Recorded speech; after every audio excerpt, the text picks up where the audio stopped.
Meet the I-400, Japan's secret weapon of World War II.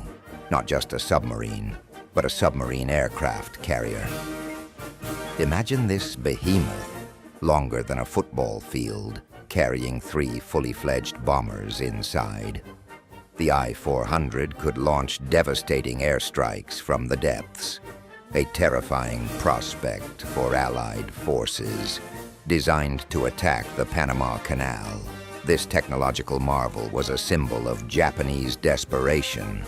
But the war ended before the I-400 could unleash its full potential, a testament to human ingenuity and a chilling reminder of the destructive power of war.